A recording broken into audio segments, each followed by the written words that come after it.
So welcome back guys to continue our second episode for Short Stories with Ali Bhai. Let's hear the journey from Mumbai further ahead. Ali Bhai, please continue. Mumbai की journey तो मुंबई तो जाने What has Mumbai given you, sir? Mumbai में क्या power Mumbai है? has given me everything. Mumbai has given me everything: name, fame, money. TV star. I was in Big Boss. Mumbai has given me films. Mumbai has given me songs. But it's all about my hard work. Mumbai में ऐसे तो 2 करोड़ लोग रहते हैं, 2 करोड़ कामयाब होते हैं. You understand? It's all about the hard work that you give.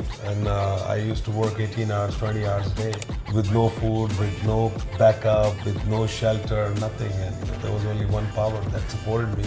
And still, when I see and look back, it was a dark era, but I was right there, strong with the blessing of my parents. And डटे रहना, मतलब आपको डटे रहना जरूरी होता है. मतलब जब तक तोड़ेंगे नहीं, छोड़ेंगे नहीं, जो है सुना है आपने? Yes, yes, yes.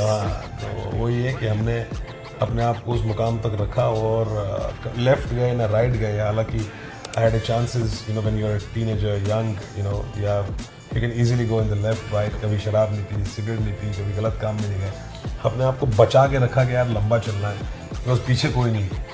हमारे दोस्त होते तो रात को शाम होती पार्टी हो रही है, आज दावे चल रही है सब, वो आज बेचारे कहीं भी नहीं. और हम फोकस थे और सब कहते थे यार इसका बेटा भी कर रहा है. मैंने कहा यार उसके बेटे के पास, उसके बाप के पास पैसा है, वो लगा देगा, इसको लॉन्च कर देगा. हमारे पास कुछ भी नहीं, हमें खुद करना पड़ेगा. और वही करते करते. दूसरा बॉम्बे के अंदर क्या है कि आपको पता ही है कि पूरा माफियाज़म है.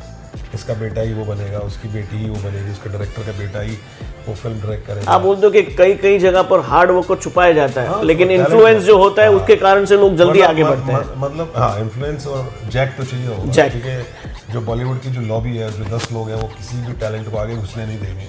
वो अपने बच्चों को ही घुसाएंगे आगे, अपनी फैमिली को ही घुसाएंगे आगे. और ये एक कड़वा सच है. जो लोग बोलते हैं कि ऐसा नहीं है, ऐसा ही है, बिकॉज हमने तो 25 साल दिए हैं वहाँ पर. और वो अपने ही लोगों को घुसाते हैं. और जो हम जैसा जो अंदर घुस जाता है एक्स्ट्रा टैलेंट के साथ, जैसे मैं हो गया, नवाज़ भाई हो गया, पंकज भाई हो गया, इरफान खान हो गए, ये घुसे हैं अपने टैलेंट के बलबूते पर अंदर. और अगर कोई ये कहेगा कि डायरेक्ट जाती तुम लॉन्च हो जाओगे, तो लॉन्च नहीं हो पाओगे. या तो आपके पास नोट है, आप जाके किसी प्रोडक्शन हाउस में 10, 15, 20 करोड़ दोगे, तो जब आप बनोगे कोई भी स्टार, सुपरस्टार. नहीं है तो आपको स्ट्रगल दबा के करनी पड़ेगी. और हर फिल्म के बाद आपकी स्ट्रगल है, हर शो के बाद आपकी स्ट्रगल है. और ऊपर बैठा है एक बंदा जो आपको हमेशा काटता रहेगा. तो ये बहुत टफ था, जिसके अंदर से हम घुस के अंदर गए और पकड़ के अपना काम निकाला और अपने फेम को मैच्योर किया. और जब पता लगा कि अब जब सब चीज़ ही पैसे पे आ रही है, तो फिर हम दुबई आए. The land of opportunities, the land that where the money is flying, opportunity is flying, and the safest land that you come here and you work hard and you get in dirhams, मतलब 25 times more.